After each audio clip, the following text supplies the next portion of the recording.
Hello बच्चों, let's read the question. The question says elevation of boiling point was found to be 0.52 degrees Celsius when 8 gram of a compound non-volatile non-electrolyte was dissolved in 200 gram of water.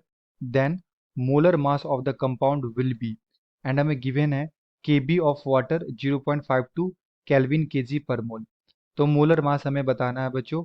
एक हमारे पास non volatile and non electrolyte solute है जिसका molar mass हमें calculate करना है। So first of all बात करते हैं बच्चों यहाँ पे की कॉन्सेप्ट। तो बेसिकली क्वेश्चन है बच्चों elevation of boiling point and ये जो हमारा एलिवेशन ऑफ बॉइलिंग पॉइंट होता है del T B is directly proportional to molality and हम लोग यहाँ से लिखते हैं del T B is equal to I into K B into M molality. Okay बच्चों, एंड यहाँ से हम लोग सबसे पहले मोल्स निकाल लेते हैं सॉल्यूट का। So moles of solute is equal to given weight by molar weight. Given weight हमें दे रखा है 8 ग्राम एंड मोलर वेट हम लोग को निकालना है, सो मान लेते हैं m ग्राम पर मोल।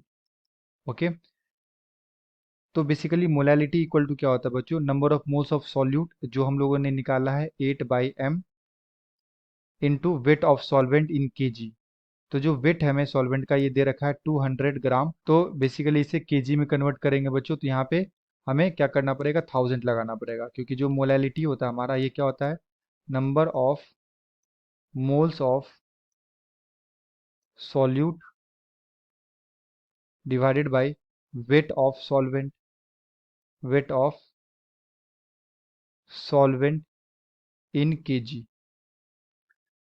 तो हमारे पास मोलैलिटी कितना आ गया बच्चों, 8/m इंटू में 1000/200। तो यहाँ से ये कैंसिल आउट हो जाएगा एंड यहाँ से ये क्या आ जाएगा हमारे पास 5। तो हम लोग का जो मोलैलिटी आ जाएगा ये आ जाएगा 40/m। ओके, एंड अब हम लोग क्या करेंगे बच्चों, यहाँ से डेल टी बी का फॉर्मूला लगाएंगे। Del T B is equal to I into K B into M and del T B हमें दे रखा है क्वेश्चन में गिवन 0.52। आई का वैल्यू यहाँ पे 1 आ जाएगा बच्चों, क्योंकि नॉन इलेक्ट्रोलाइट है, क्वेश्चन में बता रखा है। एंड के बी जो होगा हमारा ये कितना दे रखा है, 0.52। मोलैलिटी हमारा आ गया 40/M।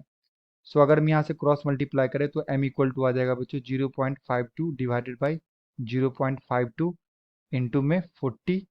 ये कैंसिल हो जाएगा, तो हमारा जो m का वैल्यू आ जाएगा ये कितना आ जाएगा बच्चों, 40 आ जाएगा। ओके, तो अगर मैं ऑप्शंस की बात करूं तो यहाँ पे ऑप्शन नंबर 3 में दे रखा है 40। So the appropriate answer is option number 3। I hope you will understood it well. Best of luck, thank you.